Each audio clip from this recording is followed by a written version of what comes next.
संतोष देशमुख हत्या प्रकरणाशी संबंधित आरोपी फरार झाल्यावर अनेक देवस्थानांच्या आश्रयाला राहिले का?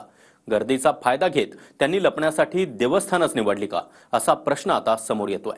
त्यामध्ये भूमाता ब्रिगेडच्या तृप्ती देसाई यांनी देखील गंभीर आरोप करत खळबळ उडवून दिली आहे। पाहूयात।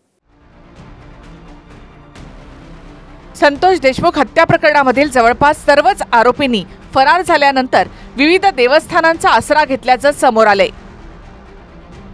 माहितीनुसार हत्येनंतर सुदर्शन घुले, कृष्णा आंधळे आणि सुधीर सांगळे रेल्वेनं गुजरातला गेले।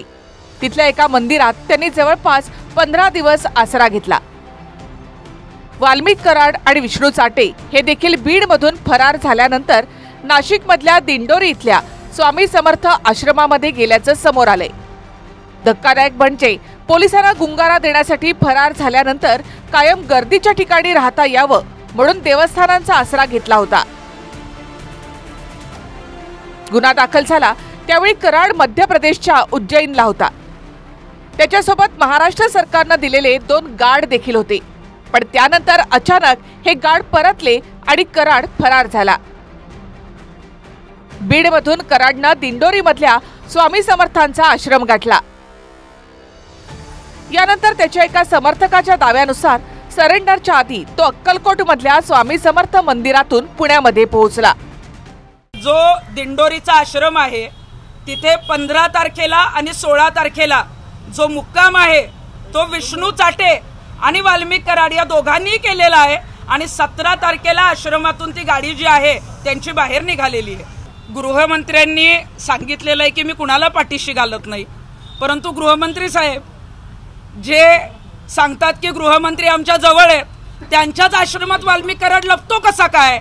आणि तो लपल्यावर पोलीस जेव्हा जानेवारीत जातात, सीसीटीव्ही फुटेज मध्ये जर तो दिसत असेल तर ते का लपवलं जातं याचा तपास सुद्धा SIT ने केला पाहिजे। मग सरकारी यंत्रणा आतापर्यंत आम्हाला वाटत होतं सरकारी यंत्रणा 100% चांगलं काम करते, परंतु सरकारी यंत्रणा मग कुठंतरी वाल्मिक कराडला वाचवण्याचा प्रयत्न निश्चित करते। त्या कालावधी दत्त जयंती सप्ताह आमचा होता आणि या कालावधीमध्ये लाखो भाविक इथे येऊन जात राहतात, अनेक जण येतात।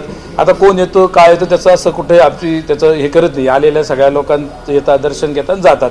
आणि या संदर्भात आपले जे चौकशीची यंत्रणा आहे ती सुद्धा येऊन गेली आणि आम्ही त्यांना त्या संदर्भात CCTV फुटेज पण दिले। त्याच्यात ते कदाचित त्यांना ते येताना आले गेले असं पण कुठलंही मुक्काम व्यवस्था आणि VIP ट्रीटमेंट याचं काही तसं कुठेही याचा संबंध नाही किंवा तसं कुठलंही झालेलं नाही। म्हणजे ते येऊन गेलेले आहे? हां, येऊन गेले असतील। आता लाखो लोक येऊन जातात, येऊन गेले असतील ते।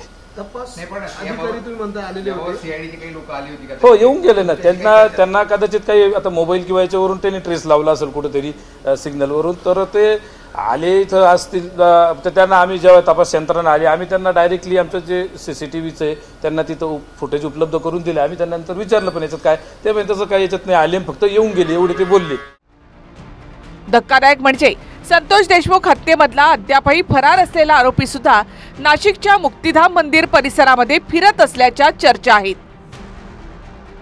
त्यामुळे या सगळ्या प्रकारावर तृप्ती देसाई यांनी गंभीर आरोप केले। Bureau report TV9 Marathi.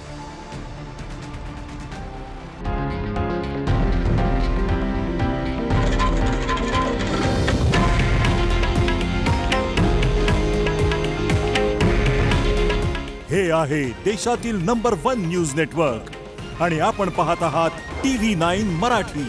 काळजी तुमची, हित महाराष्ट्राचं।